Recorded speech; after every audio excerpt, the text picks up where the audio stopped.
दोस्तों, मैं पिछले कई सालों से कॉमेडी राइटिंग कर रहा हूँ, तो सोचा एक वीडियो बनाकर अपने अनुभव को आपके साथ साझा करूँ।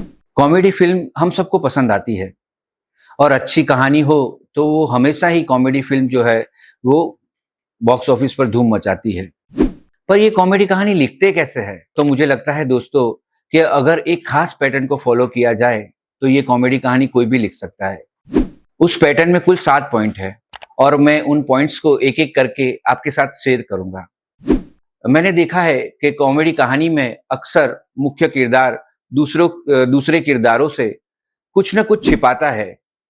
जैसे कभी वो अपनी पहचान छिपाता है, कभी कोई बात छिपाता है, कभी कोई राज छिपाता है, कभी कोई अपनी खामियां छिपाता है, तो कोई आदतें छिपाता है।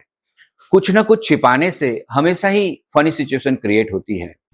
आपको हमारी गोलमाल फिल्म याद होगी, पुरानी वाली गोलमाल। उसमें जो राम प्रसाद का किरदार है, वो अपने बॉस भवानी शंकर से अपनी पहचान छिपाता है। इसी तरह हेरा फेरी फिल्म में भी राजू बाबूराव और श्याम का किरदार है, वो किडनैपर कबीरा से अपनी पहचान छिपाते हैं। वो चुपके चुपके फिल्म आपको याद है, धर्मेंद्र जी वाली।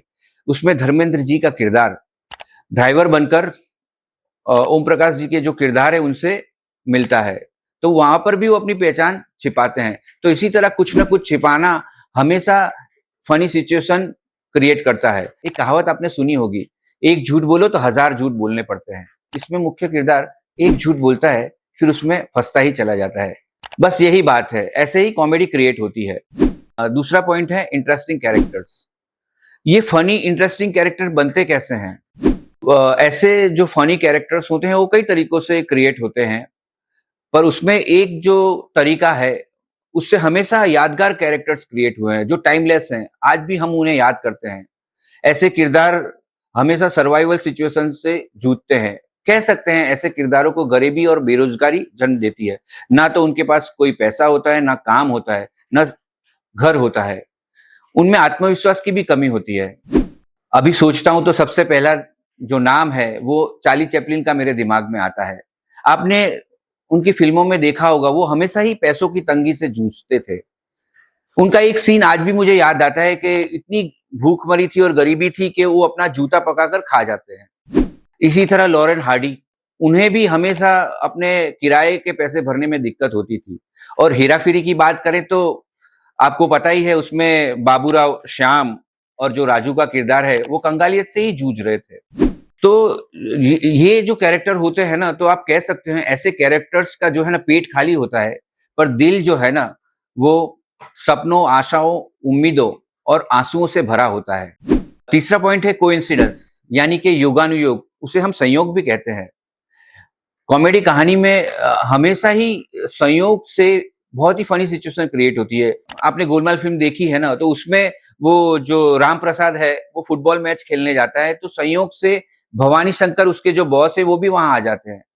तो वहीं से फिर कहानी टर्न लेती है और कॉमेडी सिचुएशन पैदा होती है और कहानी आगे बढ़ती है। वैसे ही हेरा फेरी फिल्म में भी देख लीजिए, उसमें भी बाबूराव के घर जो फोन आता है रॉन्ग नंबर पर, वो संयोग से ही आता है। और अंगूर फिल्म में भी जो कहानी की शुरुआत होती है, उसमें दो जुड़वा जो भाई होते हैं वो संयोग से अलग हो जाते हैं, फिर वापिस संयोग से ही मिलते हैं। दोस्तों, इसीलिए संयोग कॉमेडी कहानी में बहुत जरूरी है।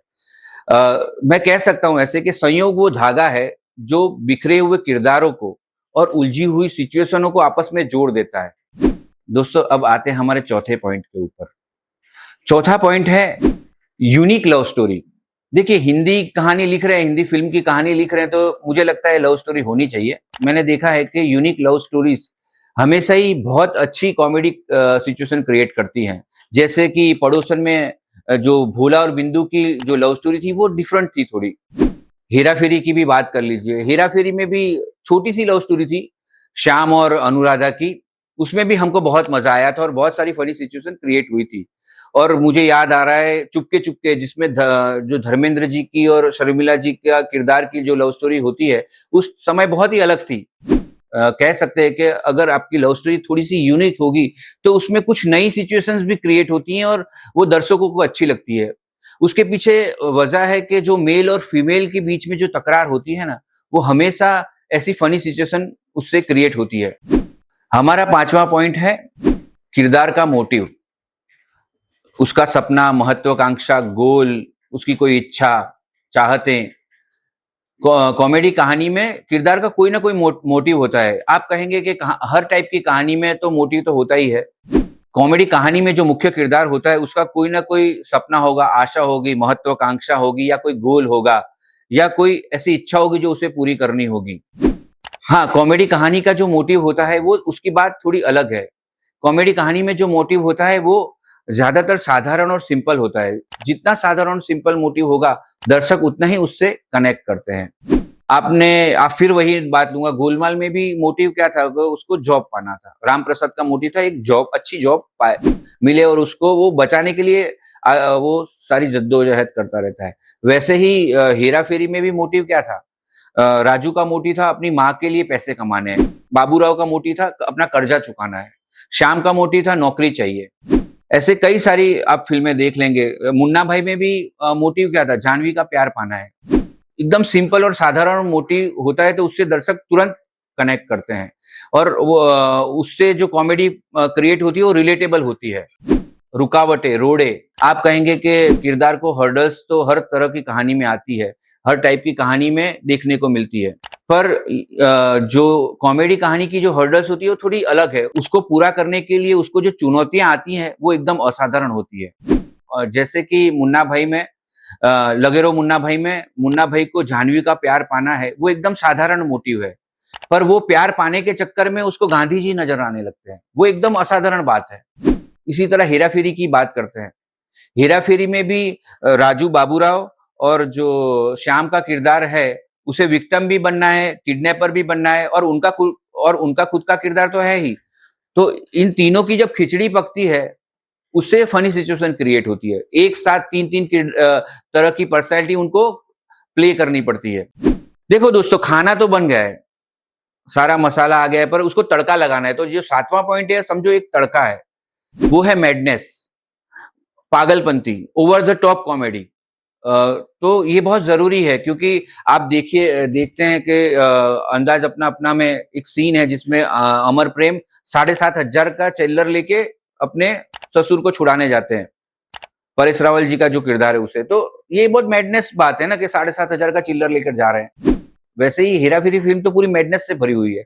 जिस तरह से वो एक सीन था, मुझे याद आ रहा है कि परेश रावल जी पेड़ के नीचे बाथरूम करने बैठ जाते हैं।